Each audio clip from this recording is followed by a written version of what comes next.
رسول کی زندگی صلی اللہ علیہ وسلم ہر انسان کے لیے اسوہ ہے۔ یہ اپنی جگہ وقت نہیں ہے، ورنہ سیرت کی تقریروں میں واضح کیا کرتا ہوں کہ سپہ سالار کے لیے، صدر ریاست کے لیے اور چیف جسٹس کے لیے، ایک داعی کے لیے، مبلغ کے لیے، مربی کے لیے، مزکی کے لیے، امام کے لیے، خطیب، ہر حیثیت میں باپ کے پہلو سے، شوہر کے پہلو سے اسوہ ہے، کامل اسوہ ہر انسان کے لیے، اسوہ حسنہ۔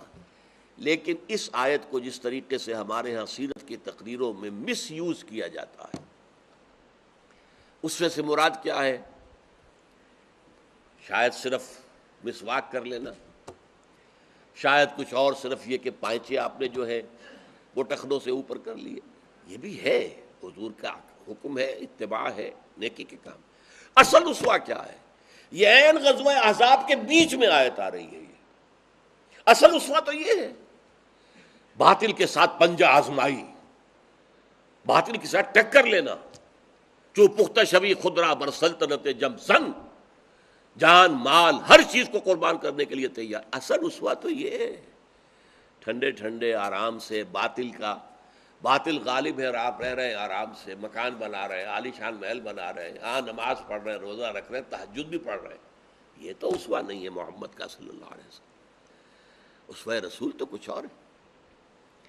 آپ نے تو قوت جمع کی ہے، پہلے 12 برس مکے کے اندر جو ہے آپ نے دعوت، تبلیغ، تربیت، تزکیہ، یتلو علیہم آیاتہ ویزکیہم ویعلمہم الکتاب والحکمہ، انہیں منظم کیا، سم و طاعت کا خوگر بنایا، جو پختہ شوی خدرہ بر سلطنت جمزن۔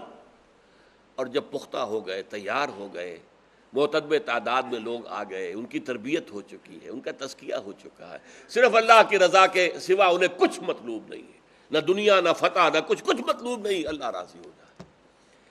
پھر اس جماعت کو ٹکرایا باطل کے ساتھ اور سخت ترین مراحل میں سے گزرے۔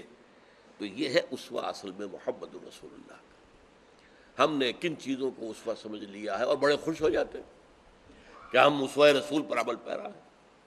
اسوہ رسول کے موضوع پر ایک بڑی ضخیم کتاب ہے، ایک صوفی بزرگ ہمارے گزرے، میں نام نہیں لینا چاہتا، انہوں نے لکھی ہے کتاب اسوہ۔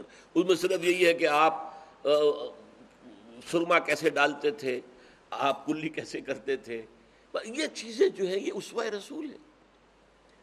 میں ان چیزوں کی نفی نہیں کرتا، یہ بھی ٹھیک ہے، انسان جتنا بھی حضور کے نقش قدم کی پیروی کرے وہ بہتر ہے، اچھا ہے، اعلیٰ ہے، لیکن اصل چیز جو ہے اس کو تو نظر انداز نہ کرے۔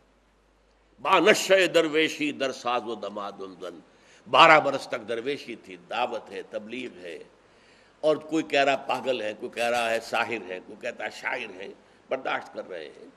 پھر جو ایمان لائے ہیں ان کے اوپر ان کو مارا جا رہا ہے، پیٹا جا رہا ہے۔ وہ صبر جو ہے مکی دور کا، اس کو یاد کیجئے، ان کو تربیت دی گئی ہے حکم ماننے کی اور سم و طاعت کی۔ پھر جب تیار ہو گئے تو پھر باطل کے خلاف آئے، میدان میں باطل کو للکارا۔ یہ ہے اسوہ۔ لقد کان لکم فی رسول اللہ اسوۃ حسنہ، لوگوں تمہارے لیے ہے، مسلمانوں، اہل ایمان، یقیناً تمہارے لیے اللہ کے رسول کی شخصیت میں ایک بہت عمدہ نمونہ ہے۔